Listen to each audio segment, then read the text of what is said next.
Hello, Justin. How are you today? Welcome I'm to. doing well, Dharam. Great to see you again. Happy 1 year anniversary for my PgMP.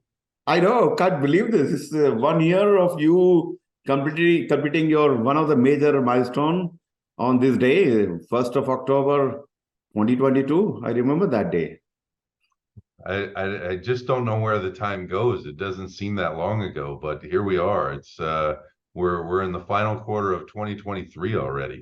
It seemed like it just started. I know, and you started and you came Dharam. I want to do PgMP, PfMP, and within no time, I think within 75 days working together, you got PgMP and then PfMP. With flying colors, of course, about target results. What can I expect?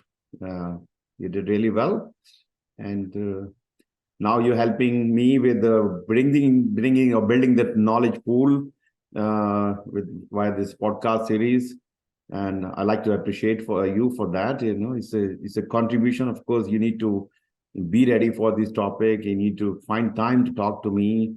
And given that the nature of work you do, so busy you are, and still, able to contribute to this knowledge pool. And this is Always a fantastic. pleasure. So, as usual, we have a topic to talk today, and today's topic is very, very interesting. And I used when I was growing up, I used to see all these leaders, ministers, prime minister, and political leaders at the time, and the CEO, company leaders. I used to think, wow, these are great. The titles. I was admiring the titles, but it's not about titles. So today's topic is leadership is not a title. So that's why we have to shift our thinking, and anybody can be a leader. It's not about that you have to born like leader. I remember some of the the discussions I've heard when I was growing up.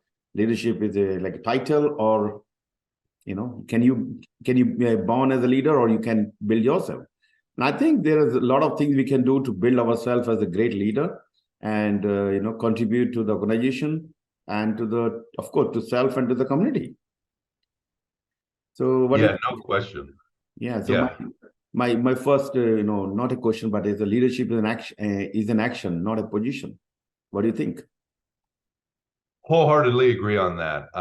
Just because you have a title doesn't mean that you're a good leader. I've met many people that happen to have the leadership title that weren't exactly the best of leaders, and there were folks beneath them that, quite frankly, were probably even better leaders. But you also have to recognize too that, and I know we'll get into it more during our discussion today, is sometimes a person that's in those though that has the quote unquote title may recognize that they may be weak in some areas, and so they are smart with putting people in positions to lead that are actually better than them. That's when you have a true understanding everything your weaknesses, and be able to fill those gaps with others. But going back to the original point, leadership is an action, not a position. It's so true. And I actually even go to, like usual in my athletic days, my college athletics.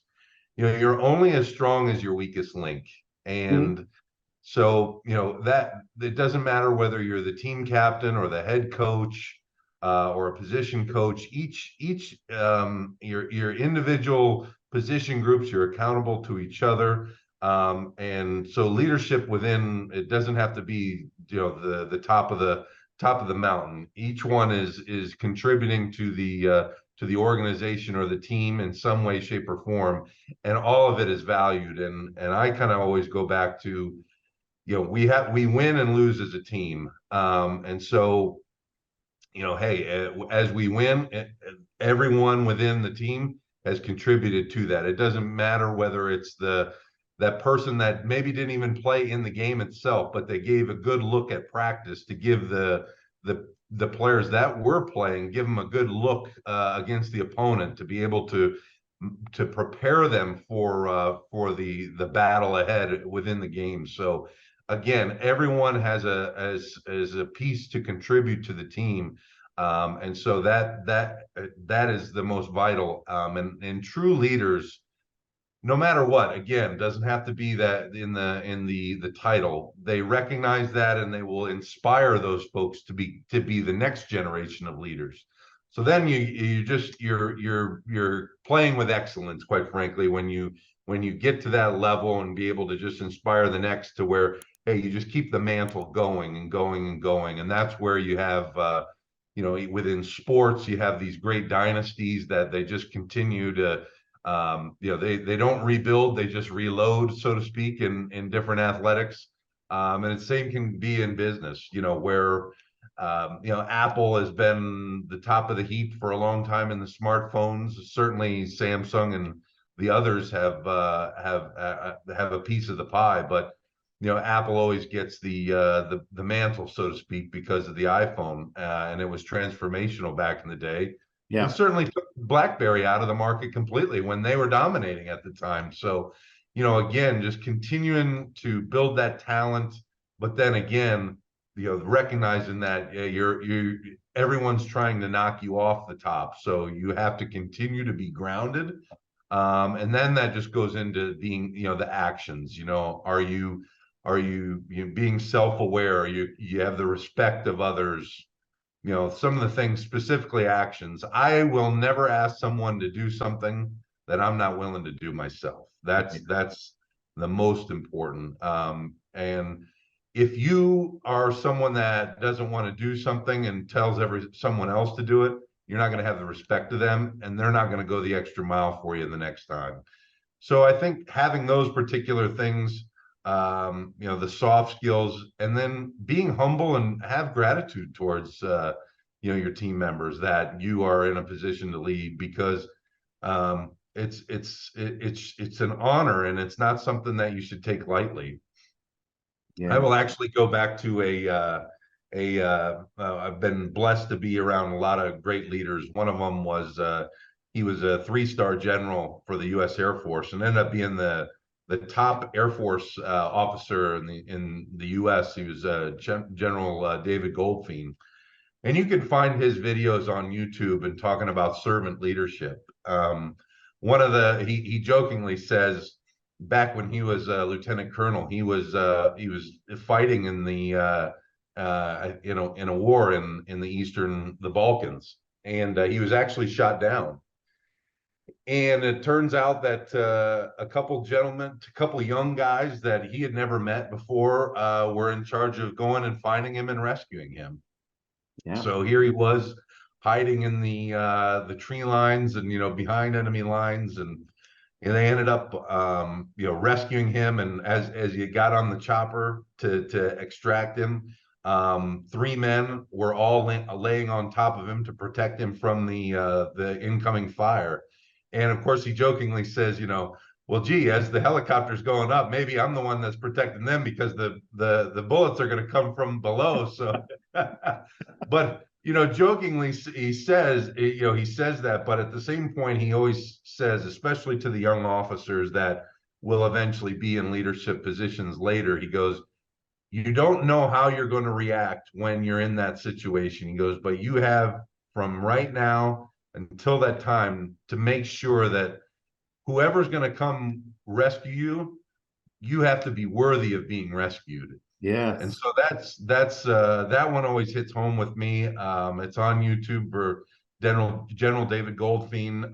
It's about an hour long on YouTube. It's a fantastic video, and it really hits home with you, where that's talking about life and death, and being a leader and being humble. And to this day, every year on the anniversary that he was rescued, they always get together, and he always buys a very expensive bottle of scotch, and they all sit around and have a drink together to remember that day. So as he jokes about that, he goes, they hope I live a very long and fruitful life, because every year he's got to go buy that expensive bottle. So but that's some of the great, one of the big things that I've had the pleasure and the privilege to be in the same room as him, and being on the staff at that time.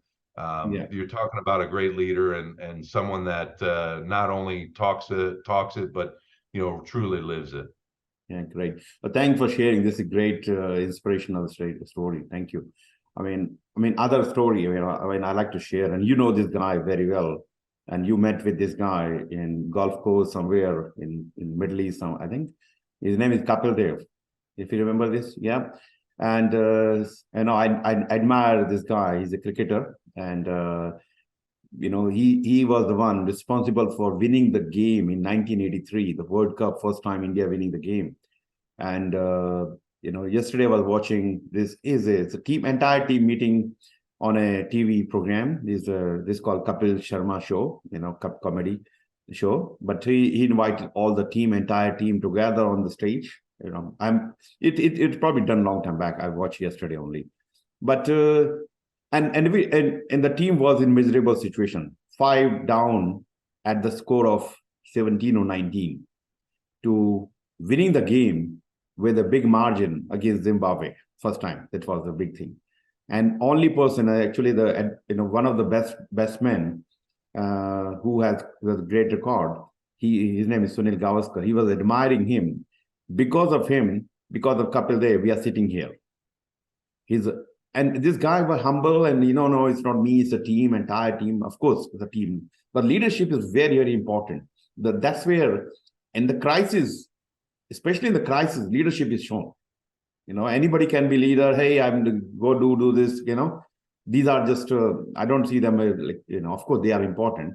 But in the crisis, when somebody takes the lead and take ownership, and I'm going to make it happen, that's what the guy, he end up having highest score of 175 runs. And he's not a batsman. He was later he was considered an all-rounder. But scoring 175 when the team was 19, 5 batsmen were already down, to taking all the way, winning the match, and then taking entire team to win the World Cup. And the guys were saying earlier, they said, look, we went for this game. We thought we are going to have a paid holidays to win the game because of this leadership. So humbling experience, and admiring, watching this guy on stage, with other 10 people, and appreciating everybody. Of course, he is in charge. But as you mentioned, leaders are, of course, take leadership charge, and as a showing other people this is how we can win the game, as well as giving due credit to everyone played the game.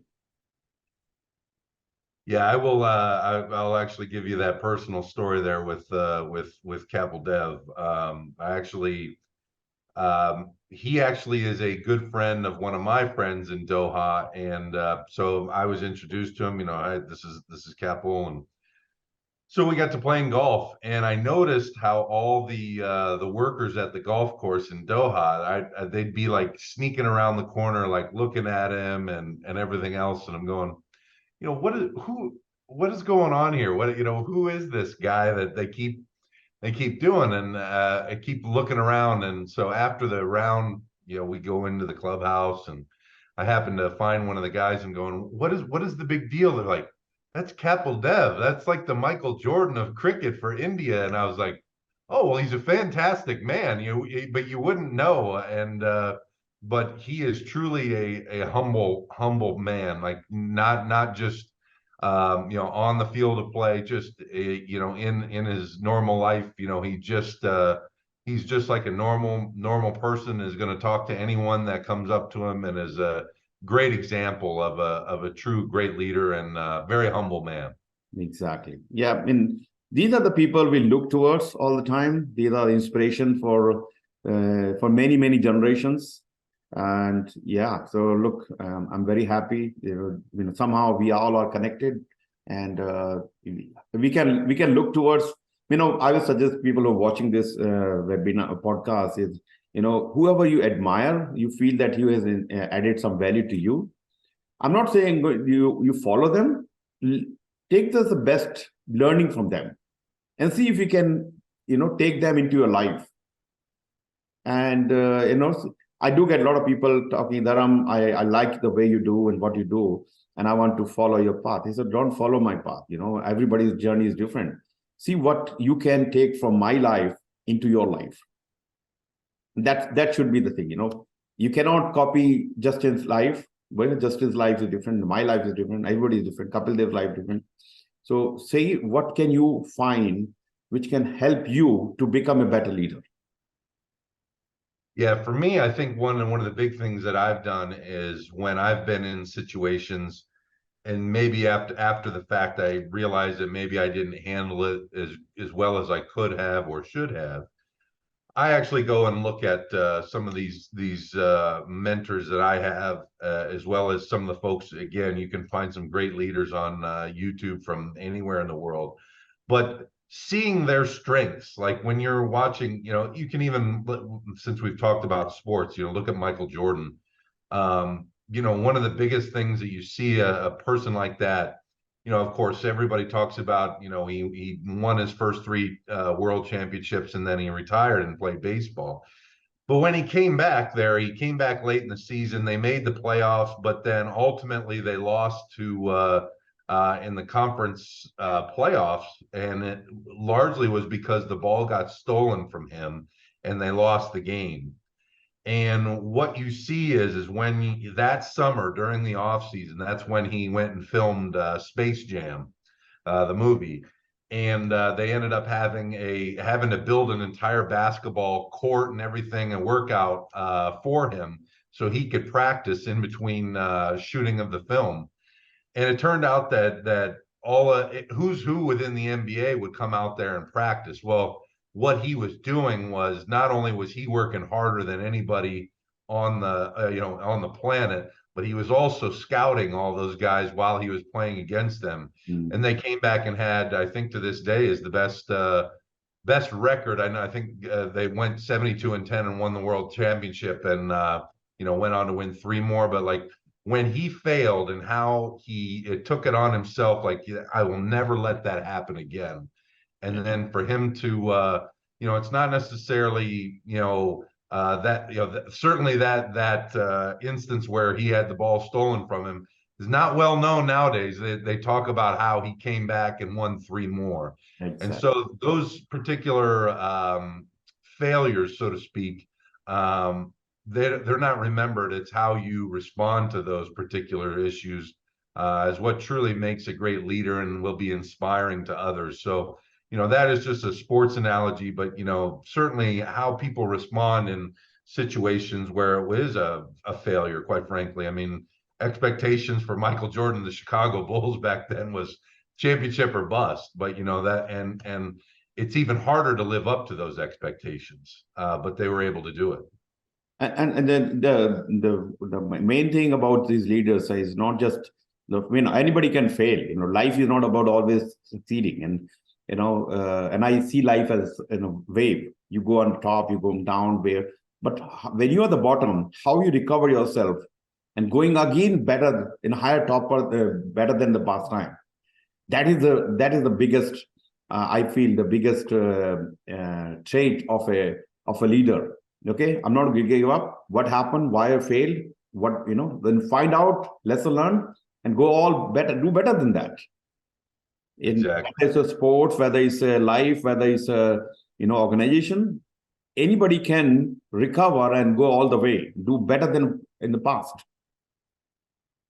And that's where the results are coming. Lots of results from many leaders. All right. Yeah, it's the mental strength. Exactly.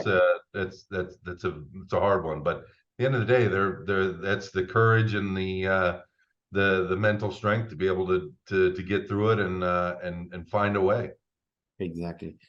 All right, mental strength, very, very, very important. Staying focused and bringing back, and then do better all the time. Yeah. So, what key traits or attribute distinguish a true leader, regardless of official title or organization roles? So, some of the things we already talked, but let's talk more here. Yeah, I would say first and foremost, you have to have integrity. That is among anything else. You have to have the great integrity. That if you're not doing the right thing all the time, then you're going to lose people along the way, first and foremost. So having great integrity, being self-aware, not only of just your own actions, but the things going on around you. Being able to speak up when you hear something that may not necessarily be within your lane, so to speak, to deal with, but you know that if it's not dealt with promptly, then it's going to hurt the overall team. And having the courage to do so. So courage, being respectful, empathy, and then the gratitude, and just being humble. I think all of that. But again, you have to be mentally strong, because there's going to be times where, as a true leader, it's probably not going to be the popular decision that you have to make a lot of times, and you may not necessarily be liked. But at the end, if you're doing it with integrity and doing what's best for the team, it's going to eventually wash out in the end where, hey, they respect you for what you did, and it ends up being where it was the right decision when most everybody else thought it was the wrong. Sometimes being a leader is a very lonely place. But you have to have that mental fortitude. But again, and not only that, as a leader, you're always knocking ideas on others that maybe you consider are mentors that aren't involved at all, that are completely neutral and not even involved in the organization's efforts. But being able to seek counsel with those folks and say, here's the situation, here's what I'm thinking, am I wrong in that? Just taking the my way or the highway approach is probably going to lead you in a pretty rough path. So being able to have that self-awareness, to talk amongst others that you can seek counsel with, for me, has been a great resource. I've got several that again are not even associated with the work that I do, but they have experience of similar situations in the past, and have always led me down a great path, or at least make me think about another angle that I hadn't thought of yet. Yeah. I mean, one thing you mentioned, leaders, sometimes they find themselves lonely because they are the leader, but that's actually very important for a leader. Sometimes you need to be, at lonely and thinking, meditation, and what can be done better than others, and find a way. So I see leader as can be a solo person. We had, of course, taking the decisions and helping others, but at the same time, team player. Yeah. You cannot be a leader unless you have a good team skills. Well, and I think as a leader, some of the things that I've been able to be successful with is having the team buy-in. I mean, where you create an atmosphere to where the team almost owns the product, to where then you're just plugging in the gaps where necessary, where they take ownership, and then you're really playing with excellence, is where, because they care more than anybody else, and they're not willing to let their name be on something that isn't almost as close to perfection as possible. That is when you have a great team, and they have that buy-in, and to where you're just really just dotting the I's and crossing the T's, and delivering. That's where you have a great overall team. And from a leadership perspective, you're just taking care of the daily stuff while everybody else is policing one another. I mean, that's when you're really playing with excellence. Exactly.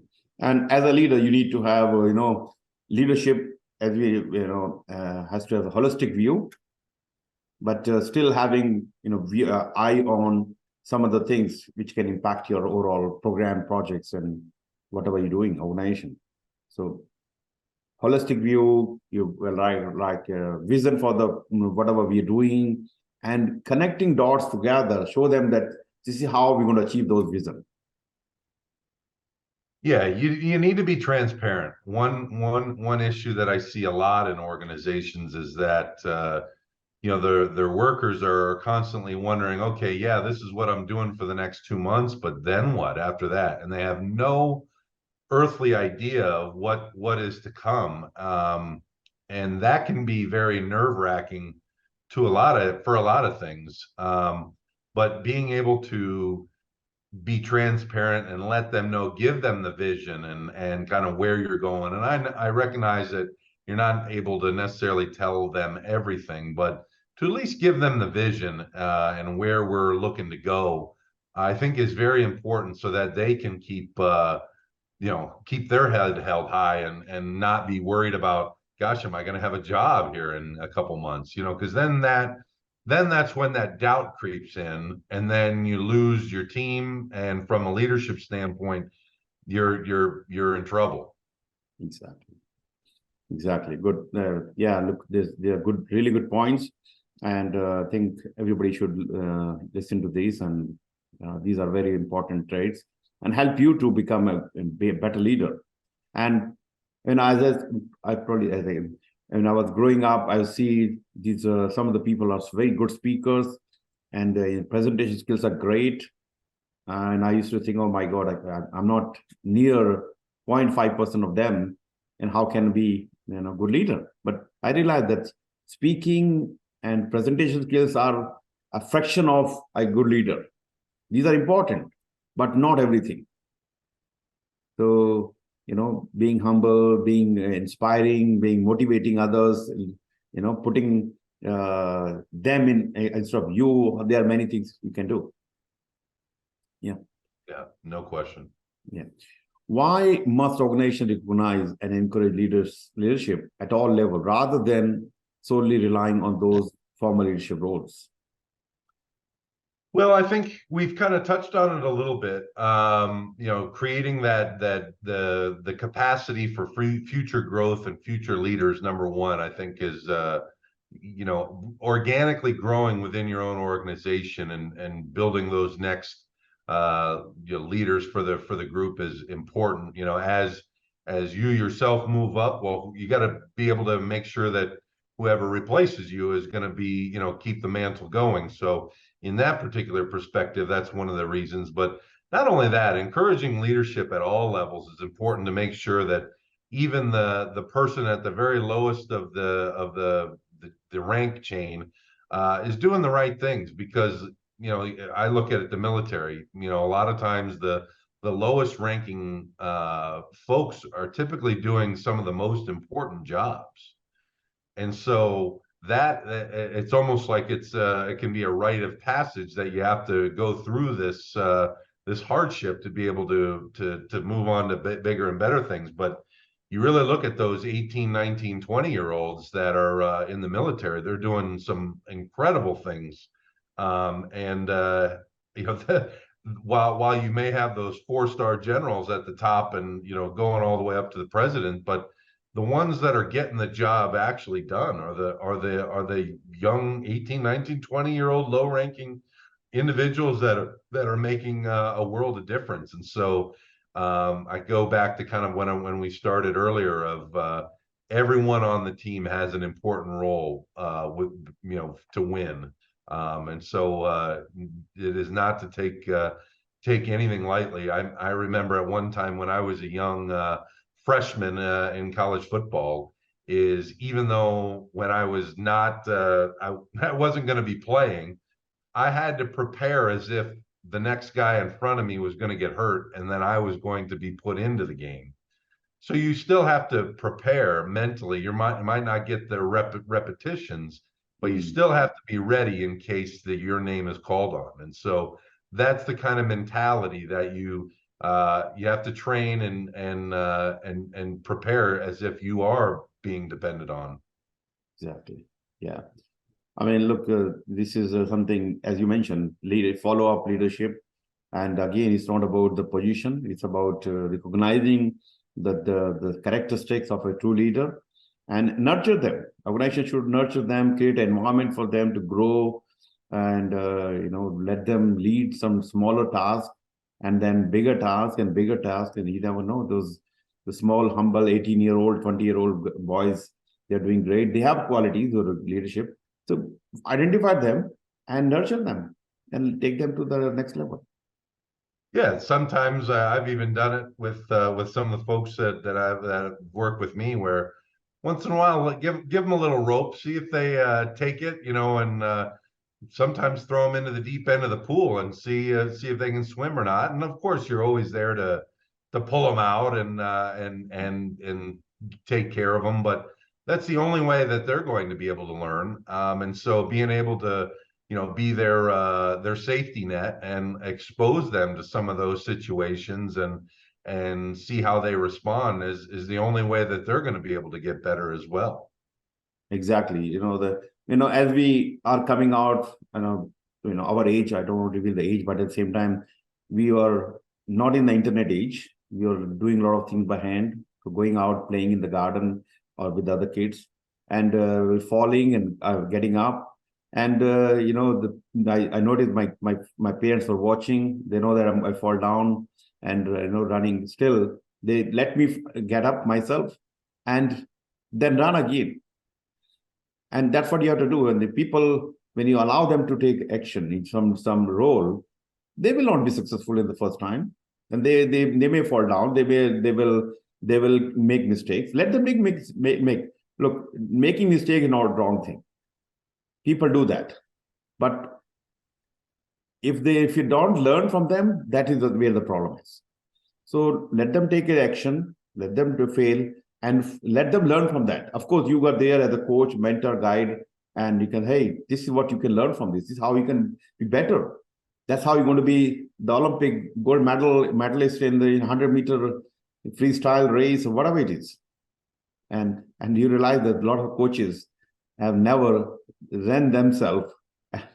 Actually, I was watching this guy, what's the name? Bolt. We call them Bolt, Thunderbolt. And there's a movie about him. And his coach is a very heavy guy with he can't even properly walk. He said, how can this be coach? He himself can't run, but he is the one who's nurturing this guy coming out from whatever he was doing great, but becoming gold medalist and breaking all the records with this coach itself. That's what the quality of coach, you can recognize and you can find the best part of that and keep motivating that person. Yeah, exactly. Okay, how can understanding leadership SWOT analysis assist you in developing realistic and attainable leadership development goals? SWOT. Yeah, I think we kind of even touched on it a little bit earlier. For me, I'm always trying to evaluate my weaknesses. That is certainly something that you're always wanting to exploit to be able to make be better, just like you said, make mistakes and to be able to learn from them and understand, like, gosh, I could have responded differently to that. And I think one of the big things, especially as I've gotten older, like when I first joined my company back in 2016, I would get really passionate about things where they weren't necessarily going the right way that I wanted them to, and I was frustrated because my leadership at the time didn't necessarily have the same passion about what I was, and I'd be told by that, and he's still one of my mentors to this day, he'd be like, Justin, take the emotion out of it, and I didn't really understand it until maybe I got older. And I still, because your natural reaction to most things, just as a human being, is you're like, oh no, this is not going how we planned. And now you kind of, as you go through those challenges over the years, you realize, okay, nothing's going to go how you really want it to. There's always going to be there's going to be something that's going to go unplanned, and how you respond to it is really going to be determining whether or not you're going to be successful or not. And so as I've gotten older, I've gotten more reserved. I almost expect something to come up, and I'm ready to deal with that, and that's where it comes into that being agile, where, all right, yep, I figured that was going to happen. I already have my backup plan in place, that I know where I'm gonna take this to be able to get us back on track to where we're going anyway, and being able to, quite frankly, shape it even in a way that was better than originally planned. A lot of times you can get things to work out like that, and that's not by luck. It's by truly looking at everything and being able to shape it how you want it. But from a leadership standpoint, certainly folks understand their strengths. The weaknesses, I always look at weaknesses as opportunities. And that's always what it is. When something is extremely hard and a lot of people shy away from it, I always look at it as that's an opportunity, because if it were easy, everybody would be doing it. Exactly. And so from a weakness standpoint, I'm constantly focusing on those particular challenges from my leadership perspective. And I even recognize that I've gotten so used to operating in the Middle East that sometimes I'm not as let's say self-aware of things going on back in the US, so to speak. And because I'm so used to the way things happen over here, and used to the different cultures and everything else. So, having that self-awareness and being able to understand, okay, well, we're not going to be able to get that done because of X, Y, and Z. But those are some of the big challenges, and especially when you have teams that are, all over the world, and being able to understand all those things. And even from a technology standpoint, sometimes the internet is terrible in some spots in the world, and being able to communicate properly with others, that's something that everyone can constantly be improving on, no matter how good of a communicator you are. So for understanding your weaknesses, though, I think is the only way to be better, and focusing on them to be able to shore up your abilities and being more well-rounded. And as I said at the end of or beginning of this podcast, you're only as good as your weakest link. Exactly. Yes. Yeah. So somebody identify weak areas, and then they can hammer you. Then you're gone. Yep. Because So when they have found that chink in your armor, they're going to exploit it. I mean, because guess what? That's exactly what I would do, and that's what we all would do. And even in sports, you find yeah, a weakness and you're going to exploit it. And so, understanding that and shoring that up to where then they can go after your perceived weakness, and then you can hit them with a sledgehammer, so to speak, and make sure that turn those weaknesses into strengths. I mean, I like that. Say if you have weakness and your opponents are aware of your weakness, and you also aware of that they are also aware of your weakness, then you can be use that as Yep, an opportunity. exactly. That's the opportunity. Just within football, because it's all about schematics and everything else. American football, I should say. I know we not everybody calls it that, but Hmm. yeah, I mean, it's almost within a scheme. There when you have a say, like you've lost a game, so Yeah. they're going to watch that film for the next week when you play the next opponent, and they're going to try and exploit that weakness. So then you have to be able to shore that weakness up quickly, because it's coming, Yep. and being able to almost show it as a weakness within a formation. And then when the ball is snapped, they think that you're going to show a weakness. And that's when you take advantage of that and get them over the top and hopefully score a touchdown. So, that's the chess match that is constantly played. And, within business, it's no Yep. different. It's business is about doing what's best for your company, and ultimately, succeeding. So I look at it the same way, and being able to be successful. Exactly. Exactly. Look, I mean, anybody who are in this position or want to see themselves as future leader, they should do this simple exercise: SWOT stand for strength, weakness, opportunity, threat. Analyze your strengths. List them down and identify all the strengths, and understand your weaknesses. And I mean, just identifying weakness itself is a big thing, because now you're aware of that, and just being aware is not enough. What are you going to do to overcome those weaknesses? Okay, you want to become. I actually remember that time when you first contacted me, and that I have a roadmap. I want to be, this is my future plan to be a leader, in the organization, and this is what I have done so far. And then these are my PgMP, PfMP, and then MBA, and all those kind of things. So, and you have built a roadmap based on your strength And of course, your weak areas, you know that if I, these are the areas where I can improve. And then, of course, you see the opportunity and understanding the threats. All this, anybody should be doing it, and then help yourself building a roadmap and find a way how you're going to achieve those whatever you identified on your roadmap, and keep going. That's how, sometimes you may be seeing yourself, okay, I'm just humble project manager, I don't know how can I reach there. I mean, you may have a passion to become, or you want to become a leader or organizational leader or a CEO, but you cannot be there, but just like that. You need to identify, okay, this is my vision, 5-year, 10-year, 2-year, whatever it is. And to be that person, what do I have the strengths? Identify those strengths. Or there are some weak areas which I can improve by doing some masters and maybe some certification and doing some career coach, leadership, mentor, have identify mentor, and then keep building and identify roadmap and keep improving day by day. And before you realize, things are happening.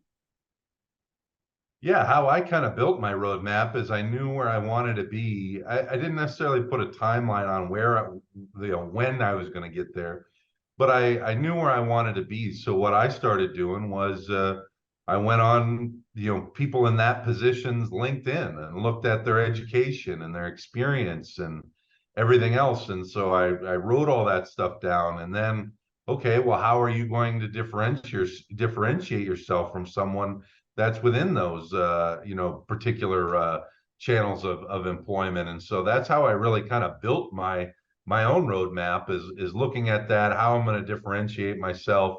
And it's not just on the educational or certification, but the experience within your job, how you're going to get there. And of course, as you get more education, you're going to be likely put in more leadership roles to where, it all comes together. And so you really have to plot that out and take some real time to be able to put that roadmap together. And so once you have that, then get after it, execute. Exactly. I mean, look, I also assist people via personal mentoring program to take, I have one person, he came to me, he's my PgMP student, he passed the PgMP, but he is struggling because one is a language problem, is not English speaking. And second is very quiet, shy person. And he said, Dharam, I wanted to come out of this and, be a leader and become a CEO of the company and maybe start my own company. I mean, the first thing I admire this guy, like being at this position, he's actually thinking that way. And when the one thing he did, he put me into as a mentor. And as a mentor, I didn't have any, big plans for him. But yes, every time I know what I have to do with him. One is create a vision for him and ask him, well, okay, this is what you have to create, vision board. And you have to believe in that. This is something unrealistic at the moment. But at this stage, unrealistic. But you need to believe in that. Yes, I'm going to be that person. First of all, if you cannot believe that you want to be that person, it will never happen. It could never, because you are not believing in yourself. Somebody, your partner, your friend, what are you crazy? Are you crazy? You think you're becoming the president of the country or the CEO of the country, or this company? Cannot be. Then because you have self-doubt, you will never take the steps. So one thing I tell my student, look, this is your vision. It's crazy. At the moment looks crazy. Nobody will believe you, but this is your vision. But now you have to find out what are the missions, what are the goals, objectives, and what is the roadmap to be there. And have realistic you need to work it out. Execution is also important. And then take baby steps. You cannot be there in one day. Every say, 1,000-mile journey starts from the first step. Take the step. And find out, keep going before you realize things are happening for you. Even to go on that point, go to my athletic days, just win each day. You put a good day in front of a good day, they start stacking up, just win each day. That's exactly. Win each day. That's what you do. Win each day. Yeah. And your competition, not the person, other guy, your competition with yourself. How can you be better person than what was yesterday or previous day? That's what you have to be. Don't compete with other person. Hey, this is number one. Yes, you may have that, spirit, but And you need to not have to bring it down or something, but think what I can do to be a better person, what I was than yesterday. That's right. Wow, good discussion.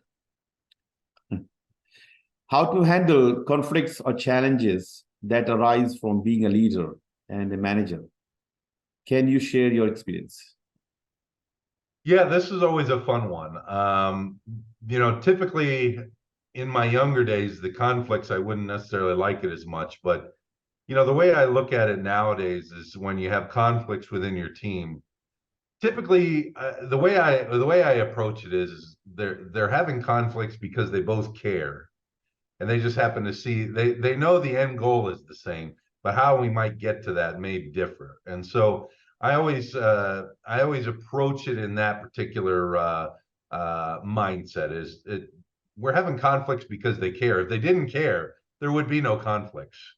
And so approaching it from that, you're always going to have challenges, but from a being in a leadership perspective, when I have folks disagreeing, maybe they don't necessarily like one another, I will sit that the first person that comes to me, and I say, okay, tell me one good thing that person has brought to the table.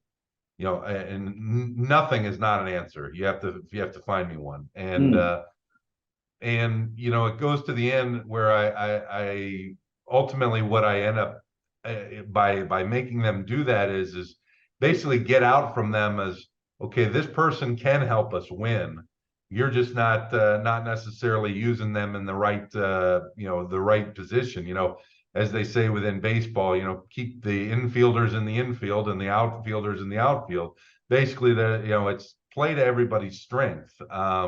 And because everyone can help us win, we just have to utilize them properly. And so I've been able to use that kind of technique to diffuse some things where, hey, this person can help us win. I know what their strengths are, but I want you to tell me what their strengths are. And because there's a reason why I have them on my team. And so when you sometimes, especially, we get all caught up in our own, micro view of things, where we're not looking at the macro view. And so that has kind of been a technique that I've used as of late that's been very helpful. Again, and it literally brings out, hey, you have to say something good about this person that you're supposedly you don't like, as far as how are they helping us win. And when they sit back, it kind of just takes the edge off first and foremost, and makes them think. And it turns out like, okay, yeah, maybe it's not nearly as bad as I thought it was, and I'm not using them in a position that is to their strengths. And so, making folks understand that has been successful for me. Certainly, there's been times where they just don't fit the team, and they might not necessarily care, or not only that, they may, working overseas can always be a challenge. They may have some family issues at home. Certainly don't want to torture them even more by being on the other side of the world. And so, we have those situations like that, but you just have to deal with that. That's sitting down and talking to them, understanding of what their needs are, and understanding like, hey, you're not delivering with what we need from you. What's going on? I know you're capable of this. You've done this before for us. What's happening? Be honest with me. It's okay. And being able to just be able to talk with them, not just I'm your boss type thing. Like, literally sit down and talk as if you're friends, of course, within a respectful manner. But again, don't necessarily come at them as a I'm your boss. Level with them. I think that's, again, that goes back to the being humble and being generous and being understanding. I think that helps be a good leader, to be able to resolve some of those conflicts and challenges that inevitably they always arise. Yeah. I mean, conflicts are part of our life, project program, and anything we do. But how you deal with these conflicts and how you resolve this conflict is as one of the leadership style. Leadership trait is to understand. As a leader, you don't criticize the people in front of everybody else. If you have to talk, if they conflict, then take them in a room. Okay, let's guys talk about it, understand more about it, and try to get the root cause of the problem. And once you understand the root cause, everybody appreciate, yep, this is can we fix that problem? And then before you realize the problem is solved. And of course, we need to be, sometimes there's a high pressure environment, you have to get the things done. But, as a leader, you have to take a little bit, go back. Guys, if we don't solve this problem like here, we have a bigger conflict. Take them out and in a room, talk out, okay, what's your thing? And you mentioned correctly, identify the one good thing about other person, what he's talking about. No, nothing is not option. And in that discussion, you may be able to find the solution for that problem. So, there's no one fit solution for this kind, and every conflict is different. And you need to assess the situation and think and what is the best solution for this kind of situation. And if you have clarity of your, if you can see through, and especially when you're under stress, things doesn't work very well. But if you take the stress out and think about the situation and think from various angles, and before you realize, you can start seeing the solution, and the problem can be eliminated. And does not happen like that, but yes, sometimes it takes longer than normal. But as a leader, sometimes it will take feedback. Okay, let them work it out, then I will jump in. You need to find out the when you have to intervene as well. Yeah, being reserved and asking questions, I think, is usually one of the best things. And I've watched other mentors do the same thing, where they'll sit back and then ask questions, and you'll give answers. And by the time you've given the answer, you realize that this is not even an issue at all. Why did I even bring this up? You start to feel real. You start to feel real dumb. Like, why did I even bring this to them? Like, I shouldn't have done that. And it's just, that's just the mark of a great leader, being able to ask those questions. Not, and they won't make fun of you or take an immediate side. They just sit back, ask questions, and sooner or later you get the answer by yourself most of the time. Exactly. Good stuff. How do you promote a positive, inclusive work environment where diverse perspective and ideas are welcome and encouraged? Well, for me, what has worked for me is, first off, we're always looking to do things better and faster. Yeah. And so anyone that can come up with an idea that we can get things done faster without sacrificing any quality, finding some efficiency, we are anyone and everyone, and we are all ears on that. So that they know upfront that is the main goal, to where we can get things done and get to the next challenge. But for me, from promoting a positive, inclusive environment, for me, again, it's gone back to, I alluded to earlier, creating an environment to where the team takes ownership of the particular project. Where, I think back in the day when the team that I got, they were, quite frankly, castaways from other teams. Other PMs didn't like them, and so, it ended up being where other people's trash was my treasure, because it created an environment and said, look, we're all professionals here. We have certain expectations of one another. I'm going to take care of you, but you got to take care of me. I'm going to be the as the leader, I'm going to be the offensive lineman that I naturally am from my college football days. I'm going to pave the path. I'm going to get rid of all the hurdles that are preventing us from getting the work done. You guys focus on getting these things done, and I will continue to keep this path clear to where you guys can be successful. Because ultimately, if you guys are successful, we all are. And so that I was literally brutally upfront about that, and the team really, we had some great leaders within those teams that took it and ran with it. And every time we got done with a project, then we would go to the next one, and then But before we would get to that, we would realize, okay, let's take a, yeah, we did great, we won, we delivered, but we can do better next time.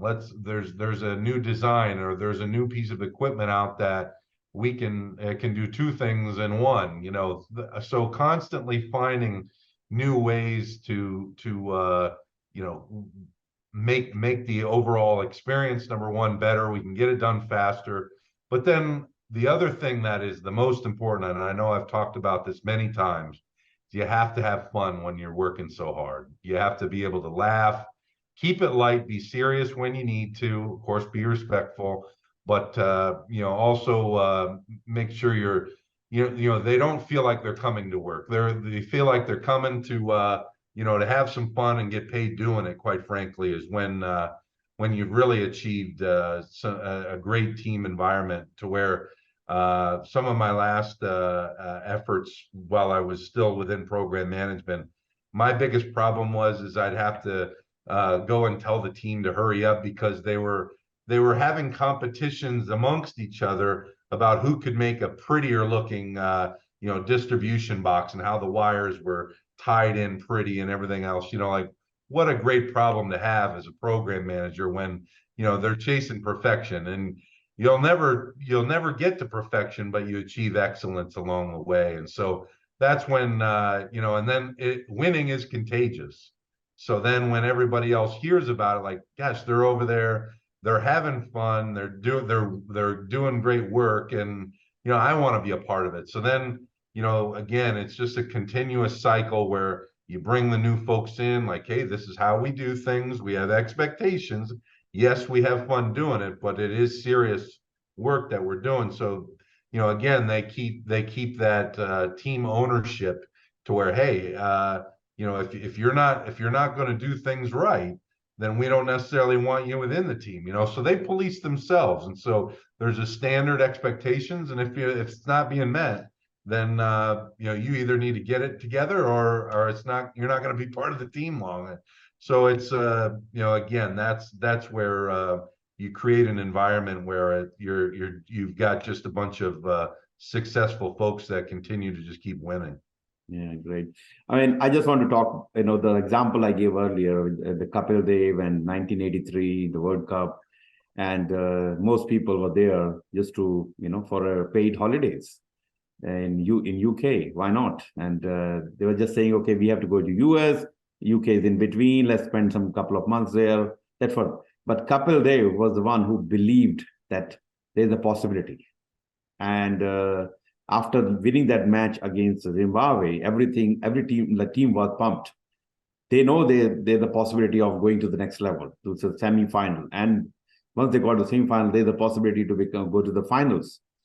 So, the team was talking, the belief of this leader, the Kapil Dev, being that there's a possibility that we have a winning chance. And they actually won the game against West Indies, the two-time champions. And they had the fastest bowler and the best batsman at the time. And anybody see them, they were like a god of that time. Winning against them. So that Kapil Dev has that the vision that, okay, there's a slightest chance that there's a possibility of winning. And if I can have my team environment created, positive vibes are there is a definite chance we can win this game. So that win itself was one of the biggest thing happened in Indian cricket and sports at the time, and still remembered because of one person's belief and creating the team environment, motivating them and encouraging them, showing them there's you have all you need to make it happen. Yeah, you create that confidence, and to Yep. where, yeah, and so sometimes folks on the outside will think that these folks are just crazy, but it's like, anyone on the outside of the team can think what they want. That team does not care about what anyone else thinks outside of that team or office or locker room, as we would say within sports. It's it doesn't matter if you have that belief within your team. That's all that matters, and you can achieve great things. And again, you keep winning every day, and you don't look ahead. You get caught looking ahead, that's when you get beat. Yeah. win every day, and all of a sudden you're going to look up and find yourself in the finals for all the marbles. Exactly. You look, these are some of the great stories. I mean, we look towards them, and the leader, how he believed and how he created the environment where everybody can be. I mean, as a leader, you have to take whole team with you. You know, they have to believe in your vision. So that's what it, that's where. All right. Anyway, so my next question is, how can leadership be positively and to motivate? Sorry, let me start. How can leadership be used positively to motivate and inspire project team members and to perform the best?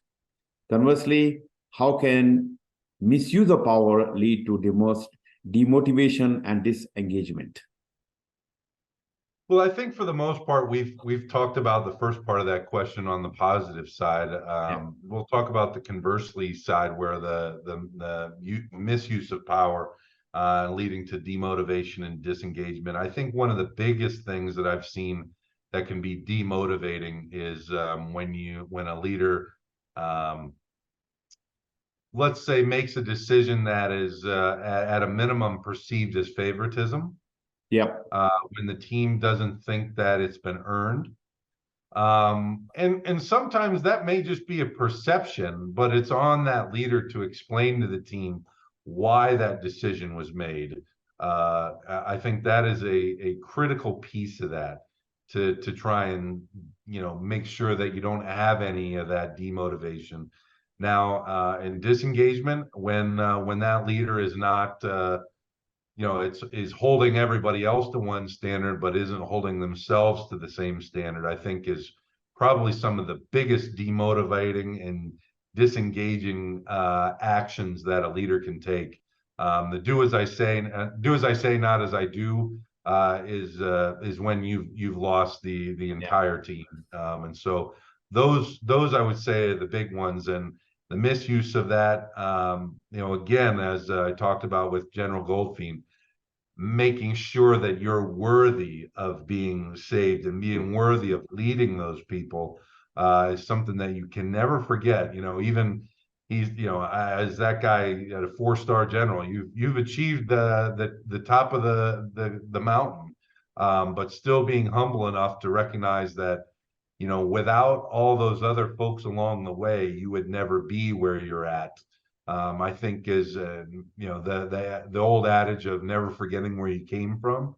I think is extremely important. And so as you move up within leadership, it's even more important to stay more and more grounded. I remember when working with some of the military folks, and they said the higher you get, the dumber you can get, because you don't have the real pulse of the folks on the ground that are actually doing the work, because there's so many people in between that are giving briefings to this person, that person, and so by the time it gets up to you, it's like the telephone game. It could be the watermelon report. It's green on the outside and red on the inside. And so making sure that you have you're humble. And I'll even give an example. I've had some senior military leaders that I happen to be one of them, that they recognized that when they went out, they were going to get the positive patty experience and statements. And they always would come to me and to others that were working with the folks truly on the ground to give them the no BS, as far as what is actually happening on the ground. And so being able to have that connection to the boots on the ground, I think, is very important. So, I've even had some senior leaders be able to make those connections even at the lowest of levels, to make sure that they still had a thumb on the heartbeat. Yeah, great. So let me take my last question. Can you provide instance where individuals who weren't in leadership positions initiated positive change and influenced their team or communities through their action on action alone? A lot of things come to mind, but I'll go down the community route. Certainly within the U.S., as we've had the wars in Iraq and Afghanistan, and a lot of veterans have come back with challenges mentally as well as physically with things. And some of the individuals, I think it's called Tunnels to Towers, where it was inspired off of the 9/11 attacks and the memorials, and where some individuals, they had lost some of their family members, and decided to really to started a foundation to be able to help survivors of and the families, and being able to, again, some of them grassroots efforts, being able to at least provide some financial relief to families that were in need. Again, that's something that they just decided to do on their own, and it's become a very large organization now, that again is millions and millions of dollars that are helping families. But there's these type of things all across the world. I know even with in the recycling, I think I've read of several different instances where they've come up with these new ways to get rid of plastic. And again, they weren't necessarily in leadership positions. They were just doing something practical, and realized that you can turn it into a business, and being able to help the environment.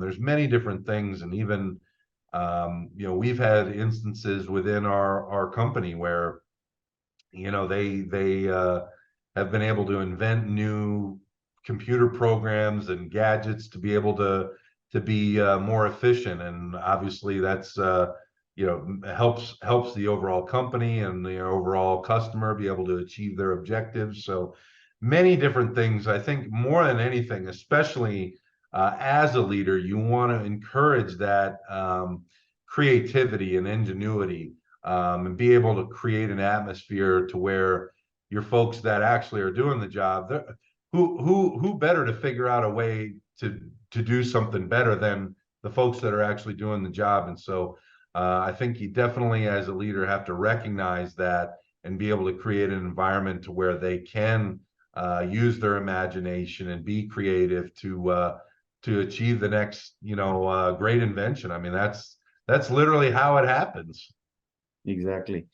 Look, I do work with our Army leaders. They come, they do the PgMP, PfMP, and other program.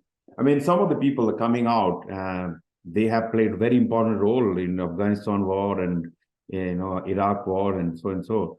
And when you learn from their story, the way they lead, and then they did something extraordinary, that's mind blowing actually. So recognizing them is not, they are not in leadership position, but they themselves did it. Another thing I like to admire, the people like you guys, podcast, and lots of people as motivation speakers.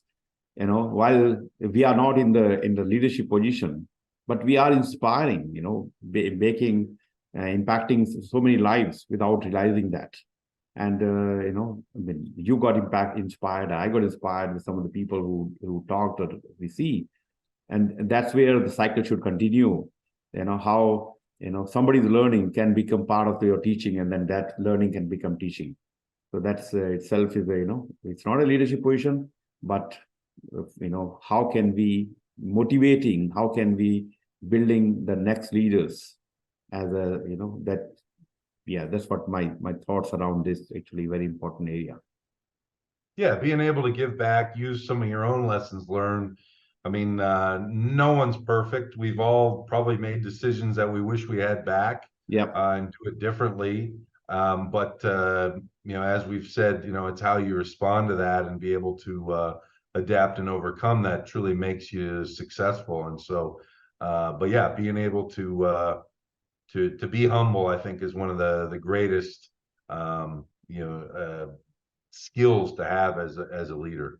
Exactly. So look, guys, this is a very important area, and you may not be in the leadership position, or you may be in a leadership position. Why not?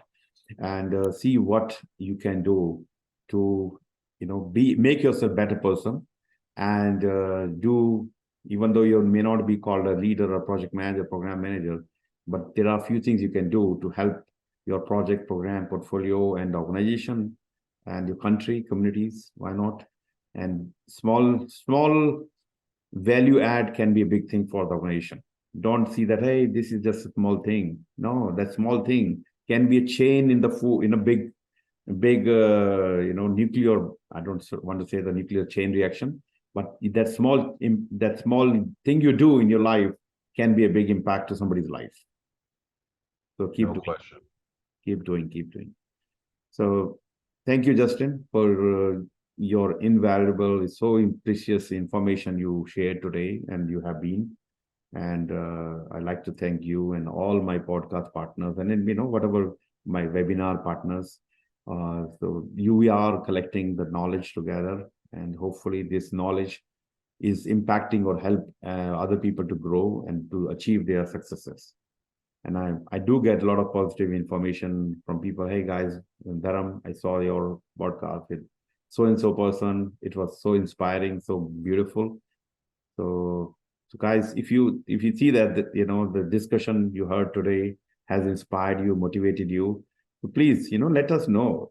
That's where, because if you don't get the your comments, even let's say Dharam, whatever you and Justin was talking about BS, we all know about it. So let us know. Why not? And by the way, this is not scripted. Nothing is scripted. Yes, we do have some questions to talk about, but thoughts are instant, and we just just come out whatever we talk. Sometimes maybe saying, hey, this is. But I think the learning we are capturing so far are coming from our own experiences, and hopefully that is inspiring you, one of you. So thank you, Justin. Thank you for your contribution and so far, and I will see you soon again with a new topic and a new discussion. Always a pleasure.